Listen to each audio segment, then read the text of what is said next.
Good morning. Let me get my hair put back.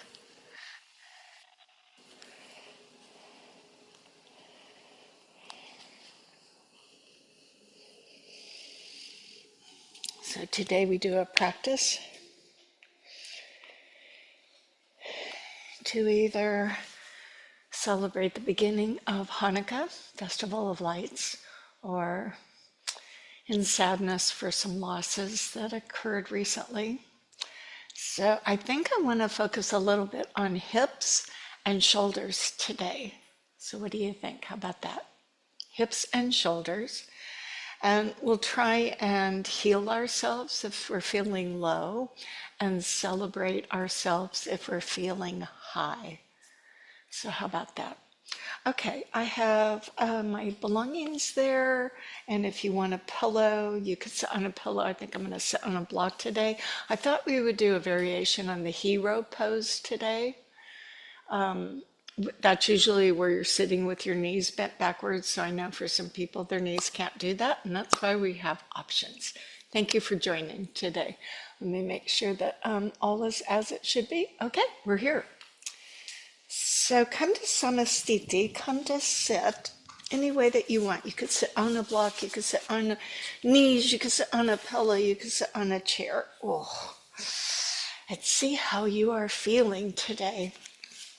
Because every day we wake up anew, and so just take that in as it may be, with hitches in your get along, in which case we move slowly, mindfully, and help us find a better place to be in that sore spot. Okay, so we address our bandhas, mula bandha, the base of our torso, yes? So you can think of it as supporting your internal organs. It grounds us, so the energy source grounds us into the earth, though we feel distracted many times. And then moving up to the action of Uddiyana, that lower belly, navel drawing in. Spine lifting and creating space. We know over time issues can happen, L3, L4, right? That's most one. And so helping ourselves by lifting against the gravitational pull, where the disc and the vertebra compact, can be helpful. Now, as we lift the spine, we also want to relax through the neck and shoulders so they don't need to go up. Crown chakra, the connection to the greater whatever, fill in the blank. And then you can either hold on, if you're sitting in Sukhasana, to your knees or your shins. You can present your hands into a mudra gesture, kind of a connection to the breath. So if you know the Ujjayi breathing, the in and out through the nose, but allowing it to pass through the throat, or you just are a little congested today and have to breathe through your mouth, that's all right. As we stop down to this breath, we might notice distractions in our space. So that could be lawnmowers or blowers or cars or garbage trucks, whatever it is around your space, someone else walking around. Excuse me, I will close the door here. Speaking of distractions.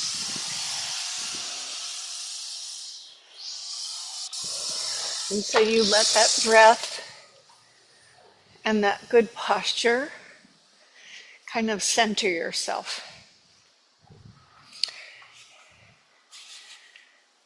And then we want to enlarge our breath. So as you take your breath in, see if you can go in a little bit more. And it may help as you exhale to really press at the abdominal wall to help fully get the air out of your lungs. And another big breath.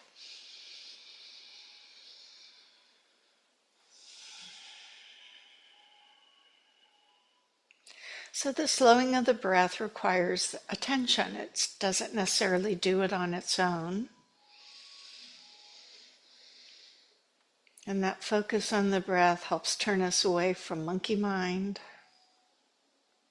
or what we might have yet to do this week. And maybe set some intentions to be very focused on your practice, or to release things in your practice, or just let it fly.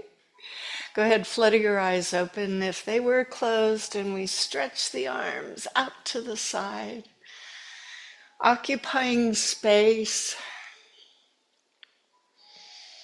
joining the palms together overhead, and then moving them into your heart. So, irregardless of all the negativity that's floating around, we do try and cultivate an attitude of gratitude. So if your hands feel a bit chilly, that may be the case wherever you are, you can go ahead and rub those hands together, palms touching, or rubbing the back of your hands, just to bring a little warmth into the hands. We know the body is happier when it's a little warmer because the muscles, ligaments, and tendons can respond more easily.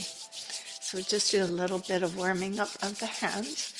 And then we'll begin with the extremities, beginning with the hands. So let the hands just position at elbows by your side and palms forward with fingers spread. They don't have to be up high.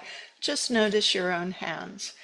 And as you look at those hands, maybe take yourself into when you're in an all fours position and the palms press down onto the mat, so you see the middle finger shooting forward and the thumbs pointing in toward one another.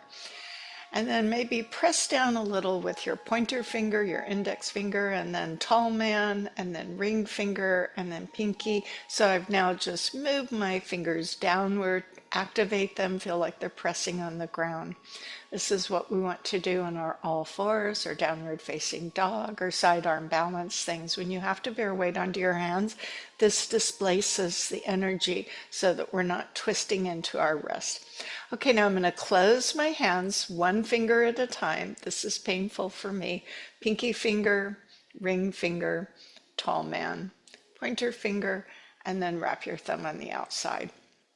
Again, look at your hands. For me, this is very different, having an arthritic joint hand. And then I'm going to open them the same way. I'm going to open with the thumb, the pointer finger, the tall man, the ring finger, and the pinky. And now I'm going to move a little faster, so going from the pinky to the thumb and the thumb to the pinky. Now for those of you who have able and nimble fingers, that's very great for you. For those of us who have stiffness in our joints, this is a very helpful thing. It's bringing that warmth and mobility that can be lost. It's the use it or lose it principle. And we'll do one more. And now let's circle the wrist. So again, my elbows can be by my sides so I don't create tension in my neck and shoulders. And then we go the other way. They can go at the same time or they can go differently. Find your breath being right here. And then I'm going to get to my elbows. So my elbows at my sides, arms in front of my body, will open and close, alternating the cross. So that's kind of one motion. The other one is bending and straightening the elbow, which is the primary motion. So as one arm goes up, the other arm will go down. If your hands are too close to the ground, you can kind of scooch them to the side. As we move, understanding the functional purpose for bending and straightening elbows, lifting things, carrying things. And that if we did that with our elbows away, that our shoulders take up the tension. So just kind of some functional awareness here today. All right, to those shoulders, arms relax, up and down with the shoulders. And back and forth with the shoulders. So I'm going to move into circles as best I can, and I'll be going back. So up, back, down, and forward. Up, back, down, and forward. So it's going to bring some warmth again to this region. And now change the direction, go back, up, forward, and down.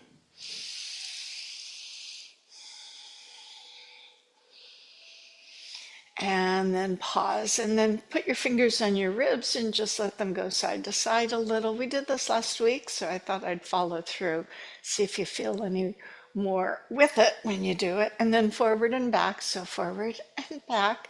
If you need to change your seated position, recrossing your legs or moving to another position. All right, circles around.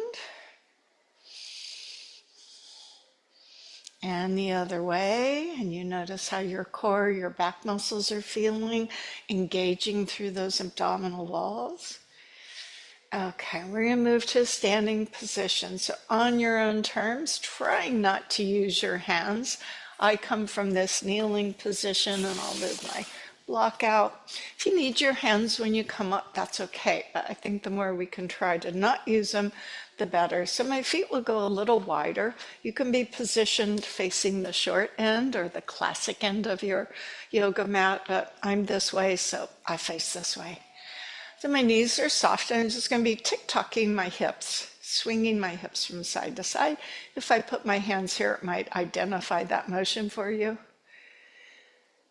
Come back to your breath. And then the pelvic rock. So dropping the tailbone, engaging your abdominal wall, and then pushing the tailbone back. So this is a pelvic rock, forward and back. As we know, half of the cat and cow. And then we go to a hula a few times in each direction, trying to hit all the corners around. I always like how this makes my sacrum feel a little better, my low back. And then a few times the other way.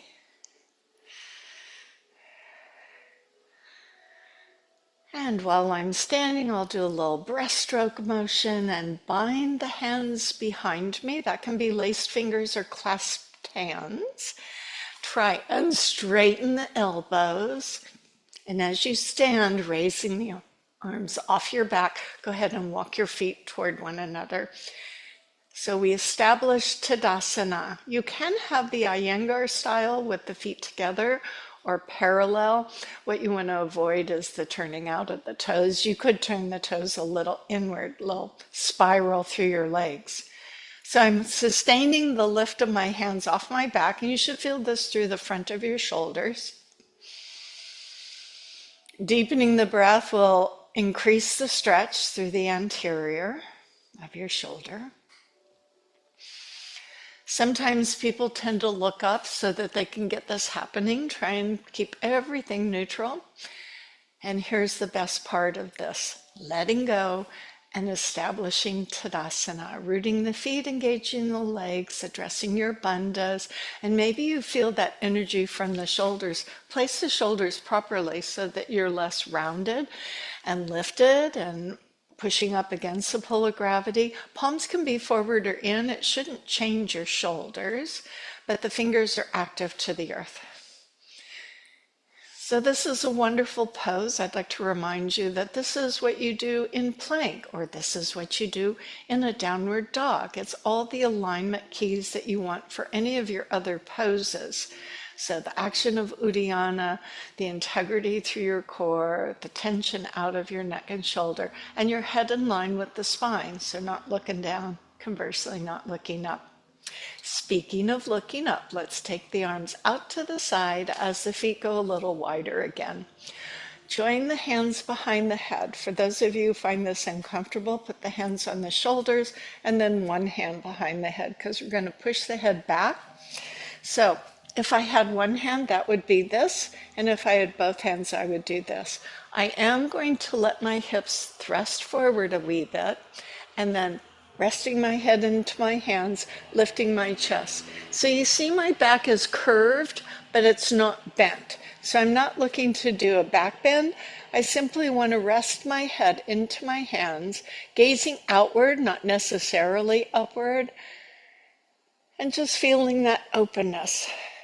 This may be a position that you don't do very often, but I want you to notice how it really balances out, where we always look down and always round down. So use the hand or hands to bring the head back up And release the hands on the thighs, turning your heels in and bending the knees. So I've got my hands on my thighs. Now I'm going to bring my forearms down onto the thighs in my modified squat. My weight is on my forearms. I check in with my bandhas. I be with my breath. Try not to hike up my shoulders. Then I'm going to put the hands on the floor because my knees are bent.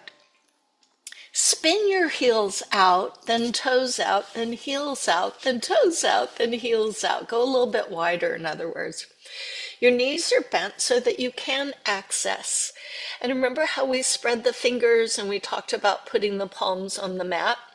See if you can get your hands down onto the mat. You're controlling the amount of wrist flexion because the weight is in your legs more than your hands. So you could pick your hands up, right? See if you can bear a little weight into the wrist and straighten the elbow. Feeling my knees are still bent, feeling the connective tissue at your wrist, in your elbows, perhaps the shoulders. You're looking at the hands. Find your breath. Let's walk the hands over to the right foot. As you move the hands to the right foot, begin to straighten the left leg and bend the right knee. This doesn't have to be big. Know that you can spread the legs a little further apart if you want. But the right knee is bent, the left leg is straight, the hips are back, the belly is in, and the hands are bearing some weight. Inner thigh felt on the left leg as we open up the hips on the inside. Moving to the other side, both knees are bent. My hands do the walking across the mat and toward my left foot. Now, as that left knee bends, the right leg straightens, and you should feel those adductors, yes? With a breath.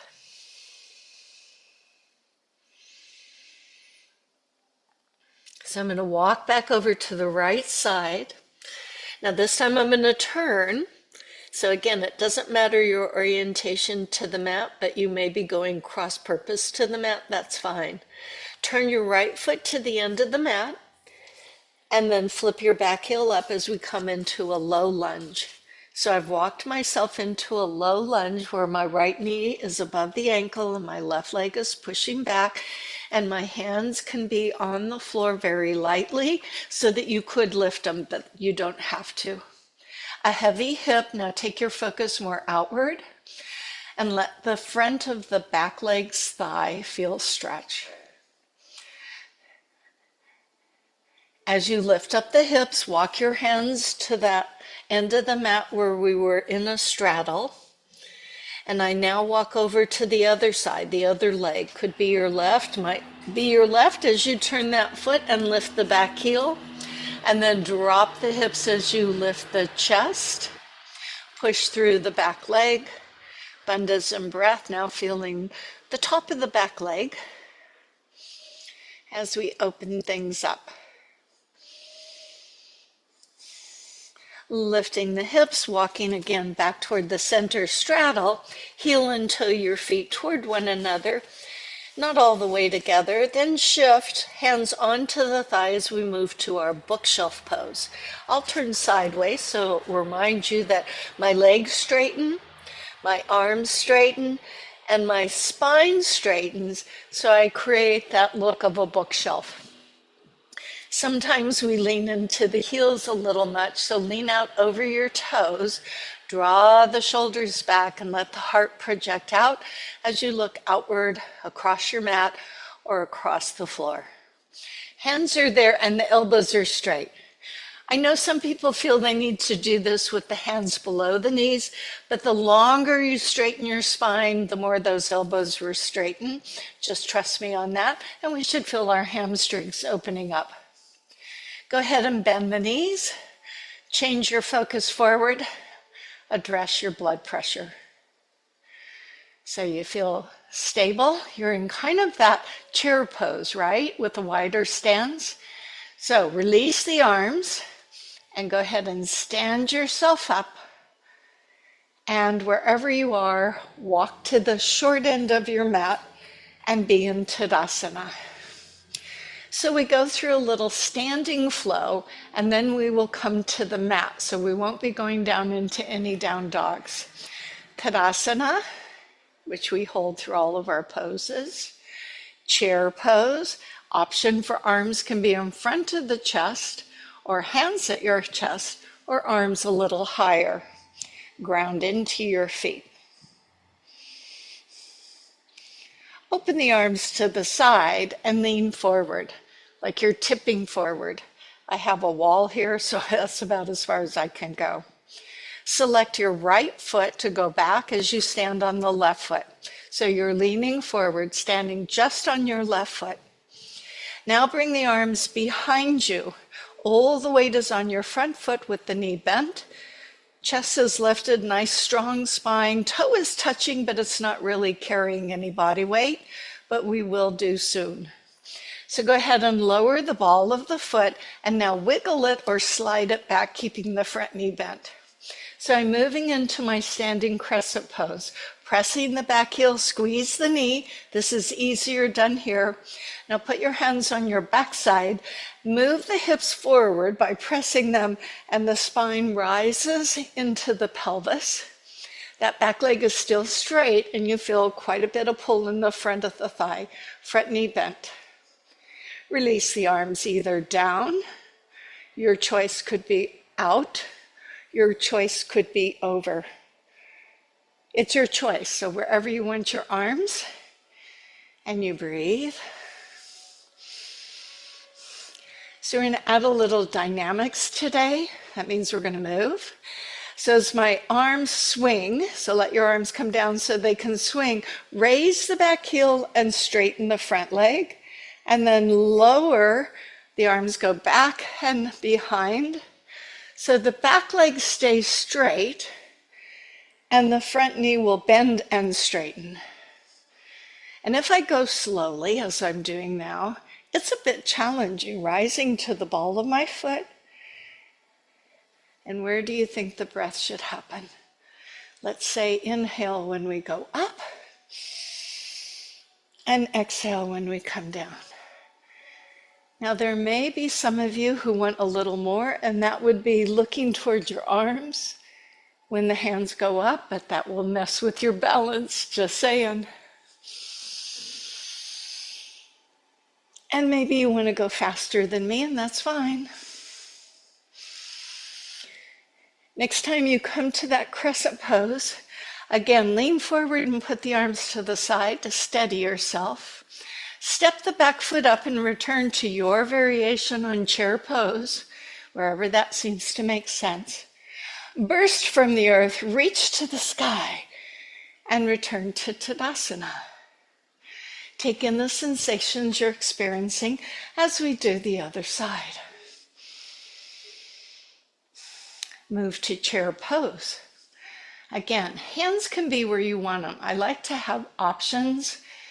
Doesn't matter if everybody's doing the same thing. So this time you're going to stand on the other leg. As you lean forward, open the arms. Standing on the other leg, the other toe just touches back.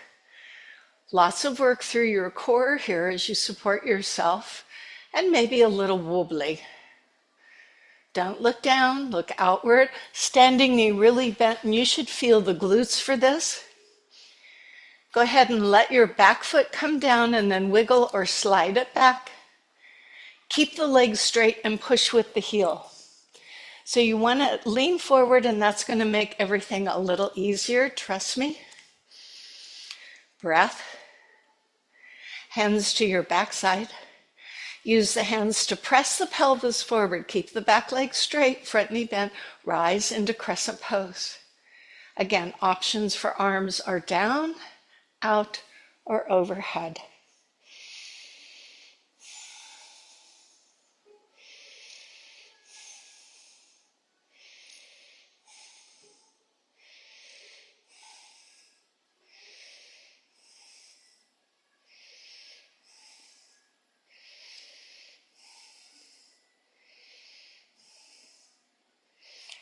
Now we go into that dynamic. As you drop the arms, you stay in that position. And then when the arms go up, the front knee straightens, the back leg stays straight, and then come down. So if you were to keep looking forward, you would find a lot more stability or balance as compared to letting your eyes follow your arms up overhead, which creates a little more chaos. Keep breathing. And does it feel different on this side? More challenging? A little bit easier?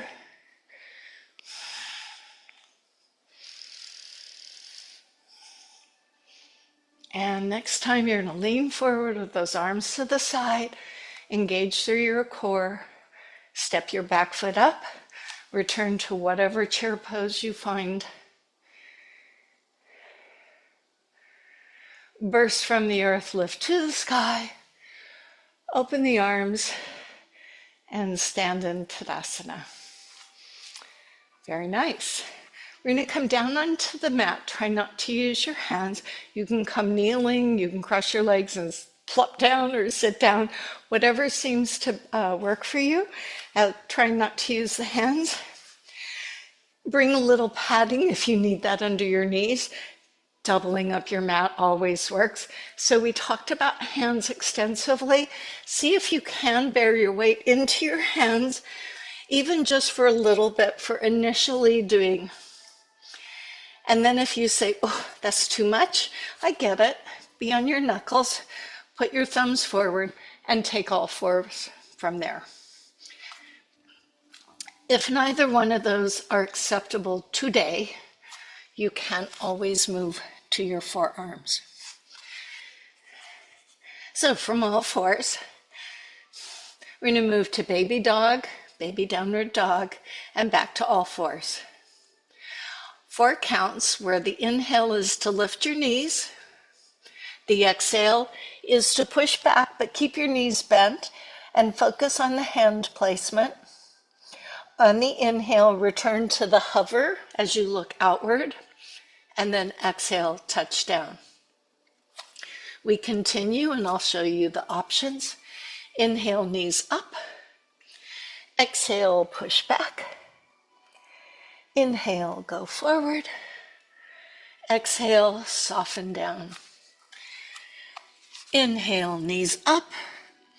Exhale, push back. Inhale, look forward.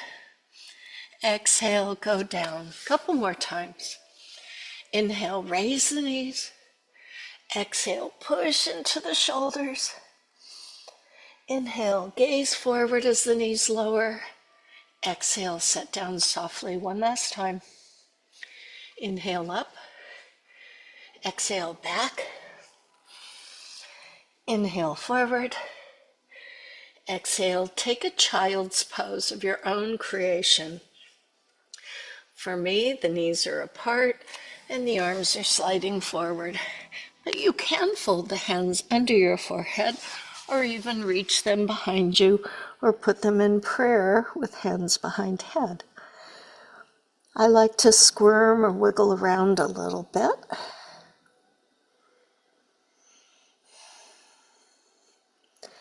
So now as I return back to my all fours, I'm going into a full downward dog. If that doesn't suit you, just do what we've already done before. If you're on the forearms, the best you're going to do is a dolphin. So my toes are turned under. I'm on all fours. Just like mountain pose, I've established my support system. And I begin. Inhale, lift the knees. Exhale, push back down dog. Inhale, look forward as my knees start to come down. Exhale, touch. Inhale, knees rise. Exhale, push back. Inhale, go forward. Exhale, come down. Couple more. Inhale to exhale to inhale and down. One more time. Feel free to scoot back to child's pose anytime you want. And we'll all go to child's pose at this moment. And you don't have to do the child's pose you did before. Maybe you want a different one. Child's pose is that place where you just kind of check in with yourself.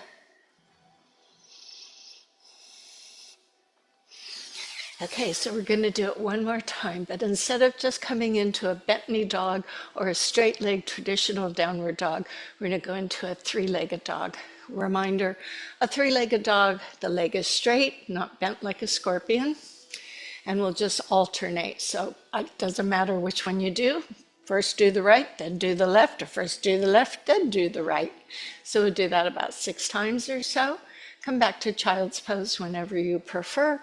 We come to all fours. Toes are under. Establish your foundation. We begin. Inhale, lift. Exhale, pick up one foot, go to a three-legged dog. Inhale, come back, knees hover. Exhale, touch down. The other leg. As you inhale, lift. Push back, the other leg stretches. Inhale, come back, knees hover, and lower down. Remember, shoulders over your hands. Back to your first leg, knees up. One leg goes up and back. Come back, knees hover. Looking forward, and touch your knees down. Watch out for droopy heads. Again, knees up, go to your second side. Back to hover. And twice more. That would be one on each side, correct? Knees up, push back, knees hover, and touch down. Last time, knees up, other leg pushes up, hover, and let's return to child's pose. Any of those options that you like.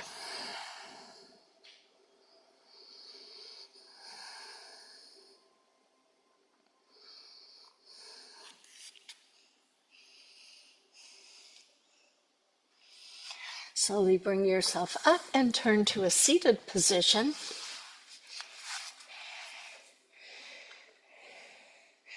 So we're going to do a little core work early in our practice.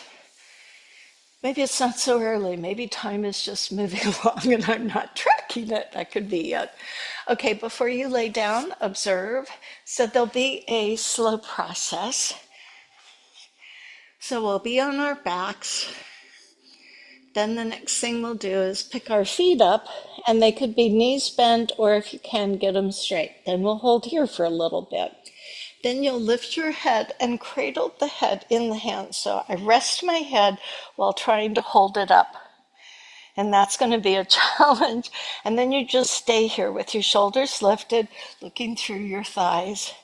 Then you're going to take one leg down, hold it, come back up. We'll do that alternating the legs a few times. And then we go into monofinning. So both legs will go out. Now how far down they go, I don't know. Then you'll bend the knees in and go back up. I would always say start on the short side.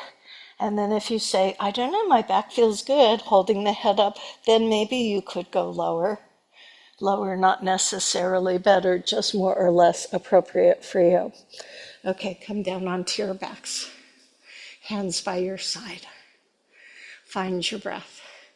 If you find your chin jutting up and you're looking more backward, either nod the chin or put a little towel or pillow under your head. Now, engaging through the bandhas, Mula Bandha, the action of Uddiyana, and right now notice the space under your low back, because when I put my low back down, look at my hips, they tip. So I'm not forcing my low back down, but I do want to engage my abdominal wall so someone could sit on my belly. So I'll draw 1. If 2 is too much, knees up. So I've lifted them very slowly, retaining the form and the attention to my bandhas. And then raising the legs up over the hips, and I'm flexing my feet. Your hamstrings may not allow for this, so it's okay to have your knees bent. And you breathe. So take stock of how that low spine is in neutral, but that your abdominal wall is firm. Now as you lift the head and put the hands behind the head. Now I know you think when your head came up that your low back could relax into the floor, but still keep a little space under it. So now we alternate one leg going down ever so slowly and bringing it up. Heavy head in your hands. Switching. Bringing it up. Keep holding your shoulders up and rest the head in your hands as your mantra.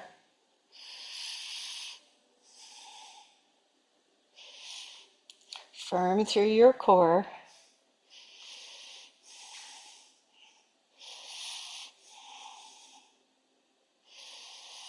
One more with your second leg. Okay, 2 legs. Rest your head in your hands. Just go out a little bit and then bend the knees in and come up. Make sure that low back doesn't bounce into the floor. Breathing. If you feel you can go lower, help yourself.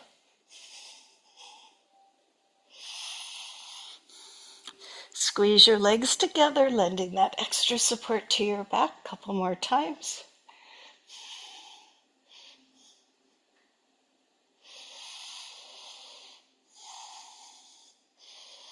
Now this time hold the legs up, open the legs to the side and close the legs. Still hold your head up, rest your head in your hands. If you're feeling your neck, that's your head holding itself up. Rest your head in your hands.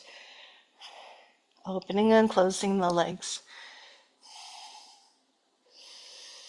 2 more.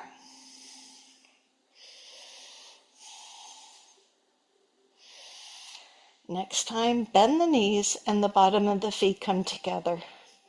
Now reach through your legs with your hands to grab your ankles, knowing you can move to your shins or to your inner thigh, or you can do the 2-finger lock with your big toes, thumb locking.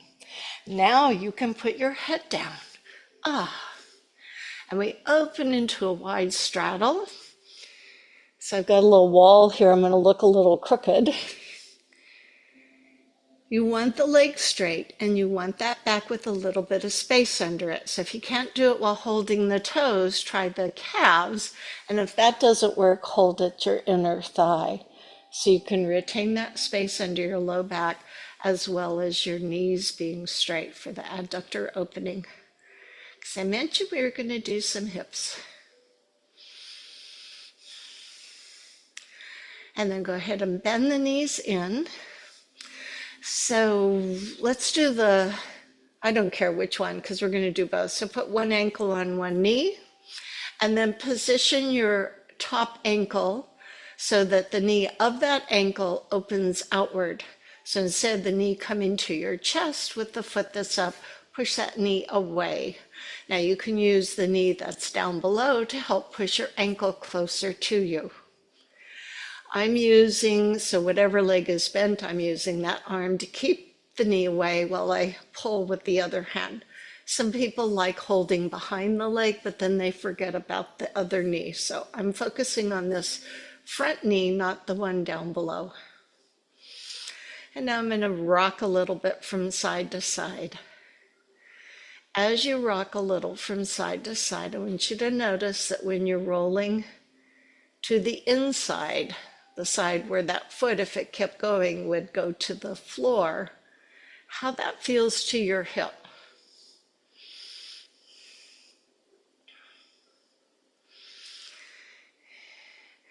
So now I'm going to go all the way down to the floor. This foot that I'm holding is going to go down to the floor. Just keep rolling until your foot comes down onto the floor. And I'm going to scoot back so you can see that my foot did indeed come down to the floor and my knee and ankle are still together.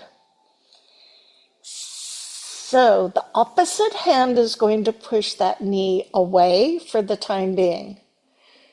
So if this is your right leg, it's your left hand. If this is your left leg on top, it's your right hand, opposite. Now the other hand has something to do. Go ahead, lift it up and let it open you away like you would do in a traditional twist. So both of my knees are bent. I've simply rolled to my side, and now I'm holding, or perhaps I can push a little bit. Sometimes the bottom leg slides a little bit. Mine isn't doing it. It seems to be stuck on the mat, which is helpful. So if you find that that bottom foot is just sliding away, be careful. You can bend the knee, reach up, hold the foot there, and that might help you, but I'm good, so I'm just going to go with this. Also, by bending our knees, these can create cramps, so be a little careful. All right, now be prudent, as that hand holding the knee and pushing it away is now going to gently pull the knee down. Big pull to your hip. So I'm gently letting the knee fall, the one that's across, and I'm breathing, looking to my extended arm.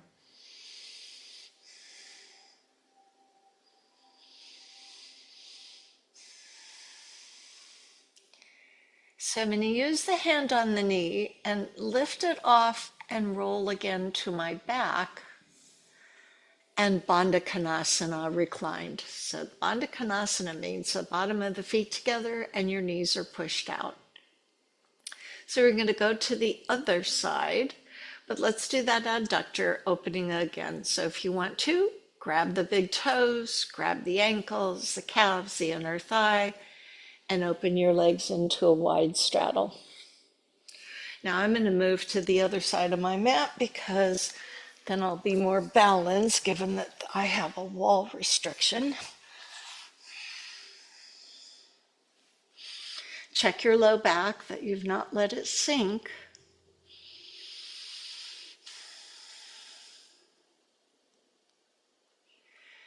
Now as you bend both knees, you're going to take the other ankle, it's up to you to keep track which is which, and set it upon your thigh. So this is like pretzel pose. And so the knee that's up is the one that you're adding pressure to go away, and the knee that's down is pressing into the ankle. Relax your shoulders. And yes, you could hold behind the leg, but it's really important that that knee get pressed outward. And then I start a little rolling side to side.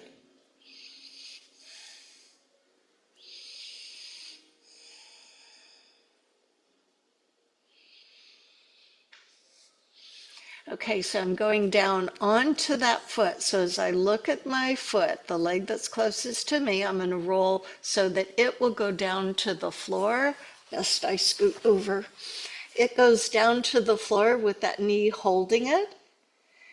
And you may find it's very different. That top knee may not go away as easy. So my foot has come down onto the floor. The opposite hand will hold that knee up. The other hand reaches up above my shoulder. I'm going to breathe here because this is going to create my twist. Watching the high hand open up, I look to that hand, and then I keep, now for me on this side, I can't straighten my arm like I did on the other side. This hip feels a little tighter, but I'm going to try to hold my knee that's crossed over up toward the sky. Again, if that bottom leg is sliding, you can release the tension, move the bottom leg up a little bit, maybe position yourself differently on the mat so that you don't slide, but it happens.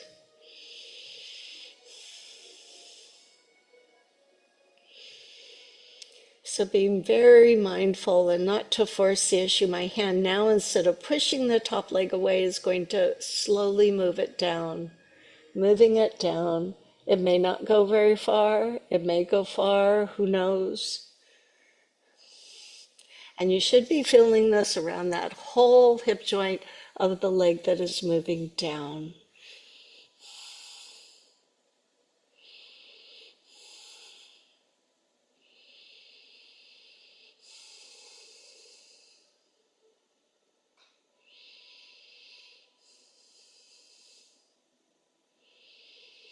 As I retreat, I soften the pressure. I help bring that knee up with my hands. I roll to my back. This time I'm going to bring my knees together, put my hands on the outside so I have a knee sandwich, and then circle my knees around as I have just done some twists. So I want my back to go back into its lineup. I've gone both ways. I hope you have as well.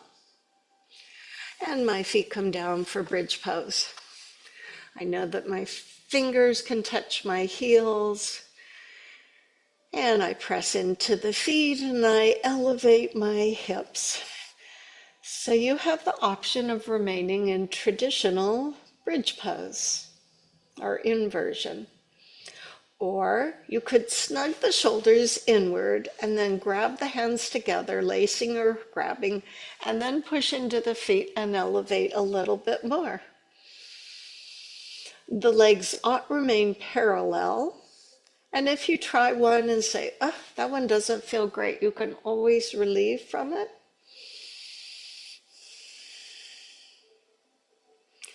Now, most people, when they do the bridge pose, tend to close their eyes. I've just always kept my eyes open and looked at my belly to keep me invested in my breath. You might try that.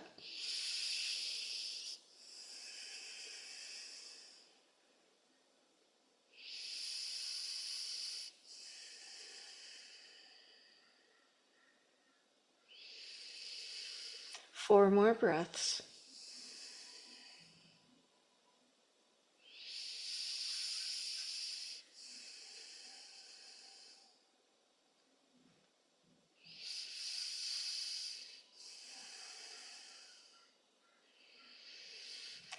If you chose to bind the hands, go ahead, release them and unsnug the shoulders as we descend from the upper back down the spine, pulling in the belly button, to get the lower back down and releasing the glutes. Go ahead, slide one leg out, pull the other knee in. Yummy. Go ahead, slide that leg out, pull the second leg in. Yummy. And you can either pull both knees in and rock yourself to a seated position, or you can roll to your side as you wish. And then wait. So there may be an acclimation here with blood pressure and fluids and stuff, so give yourself that time. If you have a towel nearby or a yoga strap, we're going to do Gomukhasana today. What? We're going to do what? What are we doing? We're going to do happy cow face pose. Now you have some options, and one of them includes doing this by sitting in a chair with your knees crossed. But I'm going to set it up on the floor. So if you need a towel or a strap, go grab one. Need a chair, go get one. I'm going to stay on my mat seated. And I'll use my towel today because, well, it's here. And I'm going to make it the longest I can. So I'm going to roll it out this way and address the legs. Okay, so if you're in a chair, you're sitting in a chair, you're going to cross your right knee over your left knee, and you're going to take your left foot out to the side. So both feet will be toward the floor, or they may not. You have to sit out toward the end of the chair so you can sit with your feet across. For those of us sitting on the mat still, it may be helpful to sit on a pillow or another yoga mat. I know some of you use a couple of yoga mats, but you're going to do the same thing. So that I have right foot on top going that way. I have left foot on the bottom going that way. And it may be that your knees are elevated and you're sitting here. That's fine. It may be that your knees go lower. Because we just did our hip work, you're in better order. If you find that for any reason you need a little support, and I have a block nearby, but if you had another towel, you could put that under your low knee to give a little support so you don't feel pressure. Okay, moving on. Everybody got the towel or the strap? With the right knee on top, put the strap, if you're holding a buckle, into your hand. If you're holding a towel, one end of the towel. Once you have that, drape it over the back of the same arm. So left elbow up, right knee crossed, kind of like when we do eagle pose, right? This is happy cow face pose. All right, so this is the cow's ear up.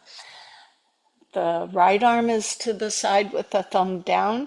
As you bend the elbow, reach behind your back so that your upper arm comes into the side of your body, and you should find the back of that towel. Now work your hands up until maybe you find the other hand, or maybe you're just still on the towel. If this feels like enough, the front of your shoulder of the arm that's behind is already yelling at you. You can stay here. For those who would like more, hinge out first, hinge, and then if you wanted to, round down until you feel a little bit of resistance, but we're not looking at pain. And you breathe.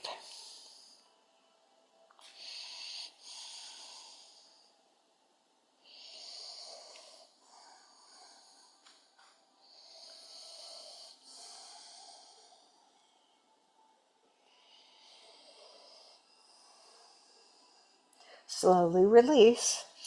So keep the strap in your hand or the towel. Take the bottom arm away first, then the top arm away. Now, if you're sitting on the mat, you can lean back and take your top leg off and your bottom leg. If you're in the chair, you've released the arms. You just let those legs come untwined. We go the other side. So now your left knee crosses over your right knee. Knee, knee. Your top leg, your left leg is going that way. Your right leg on the bottom is going that way. Your strap or towel comes into your hand, and again, please hold the buckle, because when you throw it over your back, ouch. And you should be sitting nice and tall. Sometimes the pelvis, because of tightness in the hips, will have us listing. So this is where you need to adjust. Could be very different on this side. Let's find out. All right, so towel over, elbow up. Left arm out, palm back with your thumb down.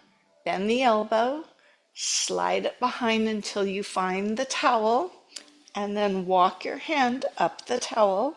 Do the best you can till you get as close to your hand or maybe at your hand. Lucky you. Sit nice and tall. Maybe this is enough. As you feel the anterior of the hand behind your shoulder and the hips. And then we hinge forward. So I said the elbow up is one cow's ear up, and the elbow down is the other cow's ear down. So what are our legs? That's the cow's mouth. So if I could move my knees apart, my cow would moo. I have hinged and now I'm bowing my head a little. This is different for me on this side. Gomukh Asana, happy cow face pose. Take it for what it presents.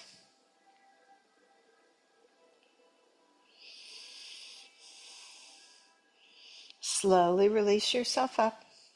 Again, the bottom hand drags itself out and releases. The top arm releases.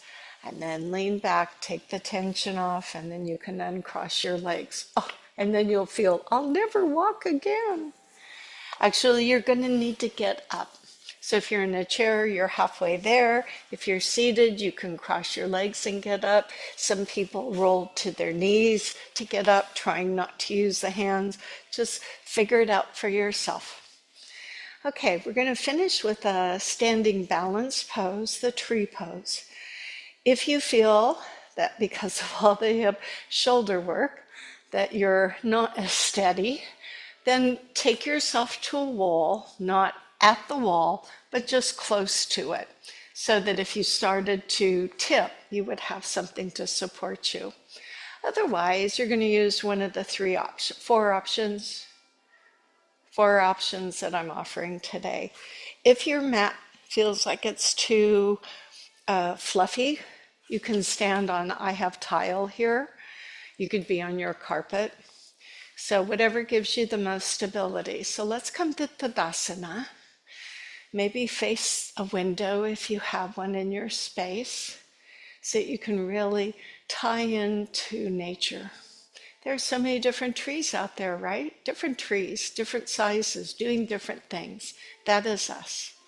So I have established my mountain pose foundation. I'm now going to stand. Let's all do the same. My reference is the same on your left leg. That is your tree trunk. Let it ground into the earth.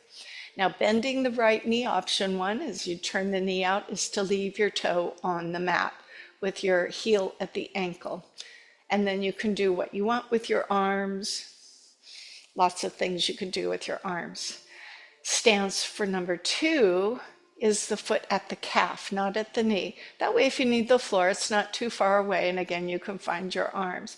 Option three is moving that foot traditionally into the inner thigh. Again, using your arms where you want. And then the fourth option is the standing half lotus. That's where you put the foot at the top of the thigh and press the knee down, and you can do what you want with your hands. So figure out whichever one you think you might like to play with. Be in nature and be a tree. And we breathe.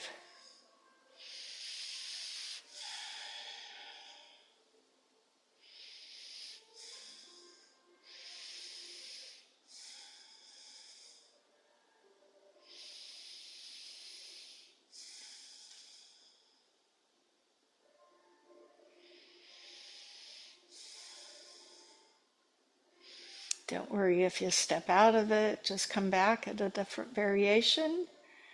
Find the hands coming together to your heart and step down. Return to Tadasana. Notice the work that your leg does. The tree trunk does a lot of work holding a tree up. So find the breath, address the bandhas, shift now onto your right leg. Same options here, toe, ankle, inner thigh, top of thigh, as you wish.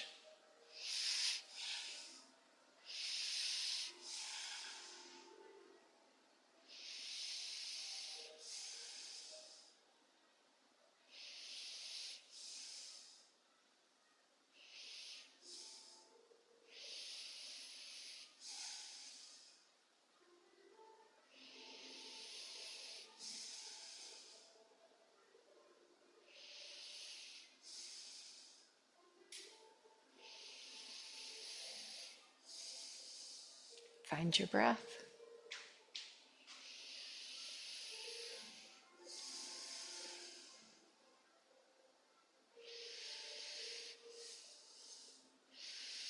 As you release and return to Tadasana. So whether you were successful in balancing doesn't matter. So you just effort, you see where you are, and sometimes it's good and sometimes it's not. And this is life, right? This is our life. So let's go to a forward fold. Again, it won't matter if you're facing short or long end. Bind the hands behind because we have stretched the shoulders. You're going to find that your forward fold motion with your arms is increased. My feet are parallel. You can go wider if it's easier for you. Grab the hands or lace the fingers, straighten the elbows, and we finish in forward fold. Leaning into the toes. Maybe I'll do a little more for the hamstrings.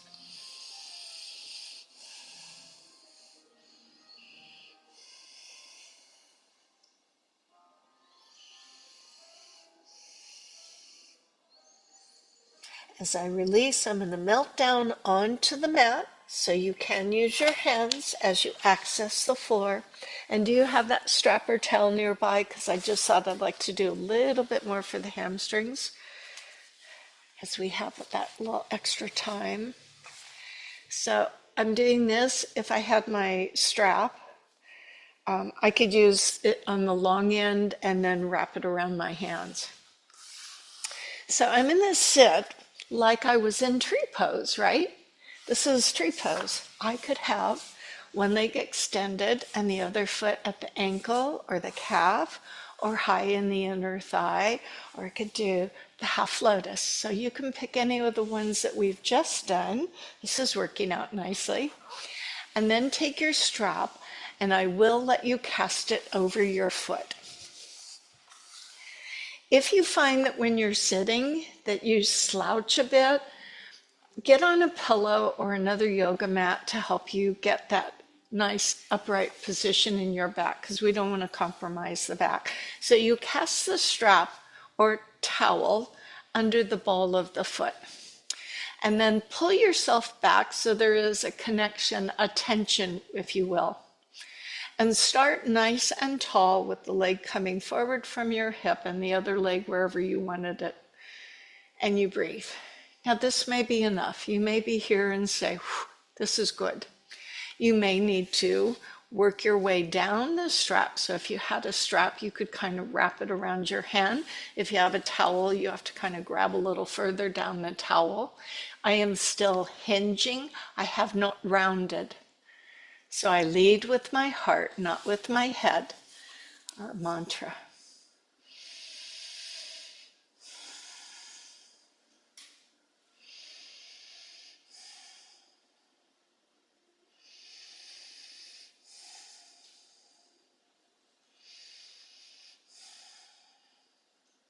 Bandhas and breath.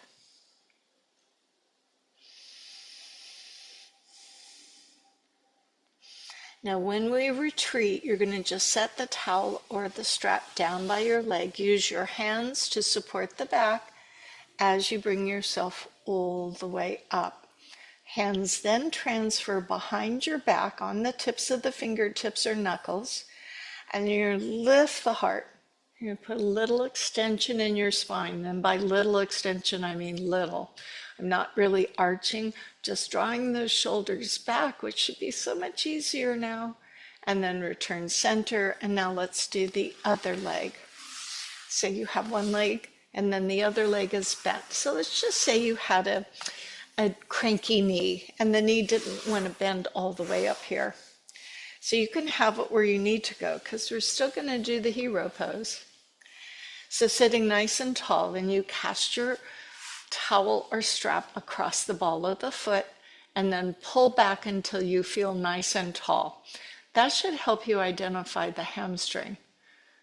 If you round the back, you lose the hamstring and you get more pull in the back. So if this is all we did, I think this is good. Maybe I'll just stay here. If you wanted to go a little further forward, it still remains a hinge. And you may find one leg more forgiving because that's just how we're made.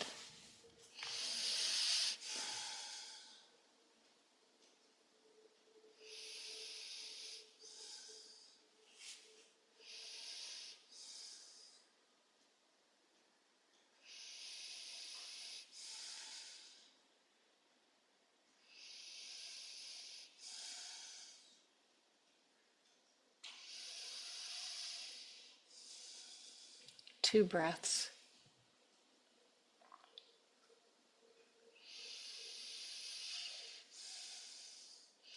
Again, I'm going to set the towel or the strap down and give my hands connection to the earth as I come all the way up. Walk my hands back, lift my chest up. Okay, hero pose. So you could do this on a block, but I'm going to set it without the block. And so traditionally, I will show you, both legs are back. You come to the hero pose by sitting between the legs. You have to move the calf muscle outward, and you sit between the legs. This is why some people sit on yoga blocks, because it fills a little space. And then from there, you lean back. So both legs may not be appropriate for you, and doing one leg is pretty good anyway. So if you were to say, I know how to do the hero pose, feel free to go ahead and get there and then walk yourself back, including laying down on the mat. For those of us doing the alternative, have your towel if you have one, or your mat that you can roll up. So you're going to be sitting with both legs extended. Lean over toward one side and bend the other leg. Here's my calf. I'm going to roll it out. And then the top of my foot, some people over the years I've noticed feel that that's hard for them. So put a little towel under that. And sometimes this can cause a cramp. So fair warning. Once you're there, shift back, make sure your heel is just outside your hip, and then extend that other leg. And because we just did our hamstring, this might be a little bit easier. And then maybe just sitting here with the hands behind is enough for you. But then if you say, well, I could go back, can I? I would say sure. So you either come back on the elbows and gaze towards your extended foot so you don't strain your neck. And then if you just thought you might be able to go any further, you could go all the way back. That's not for everybody. Let's just say you tried this and you started feeling like, well, this isn't so good for me. Come back to your elbows, and that's fine. We'll just take a few breaths here.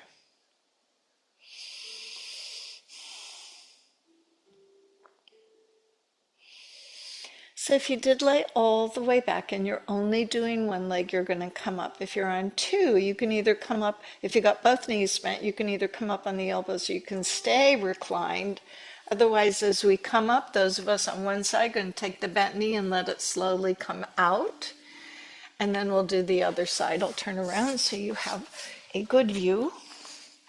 So now I have both legs extended. I shift over to the leg I just bent.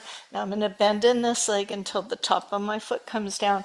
Roll my calf out because I'm going to need to occupy that space with my thigh.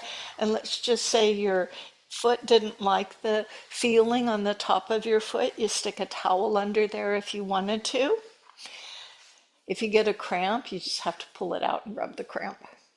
But then you try and sit yourself parallel. So just imagine this bent knee were extended, so it's not veering in or out. And then as you lift yourself and move back. So if you've got both knees bent, that's great. If you were able to lay all the way back, because this is my not great knee, I'm going to opt out of laying back on this side. And I breathe.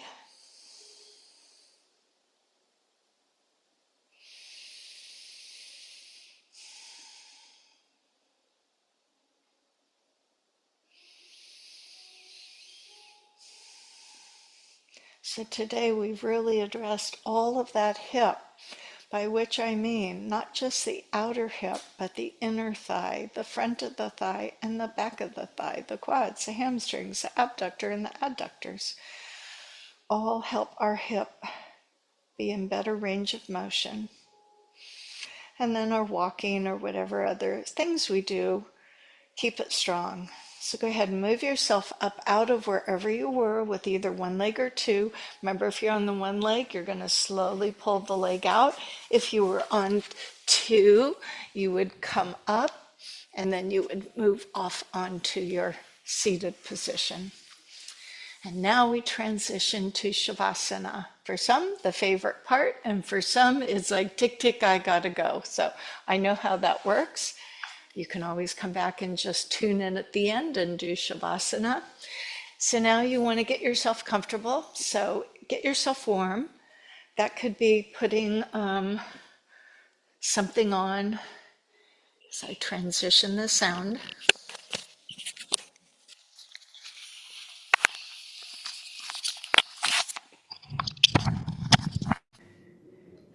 So you tune into the breath. You rest on the earth. And it's time to do a few minutes of nothing.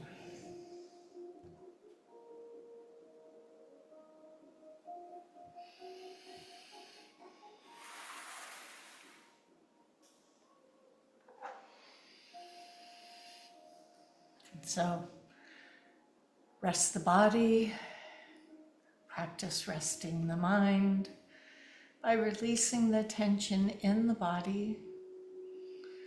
And thoughts may wander through, but just let them wander through. They don't have to stay. Wait a few minutes until I ring the singing bowl. Let this time be yours.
There with the singing bowl is your invitation to return from that moment of calm, that moment of quiet, that moment that resides inside of us, but we just tend to multitask over it, don't we?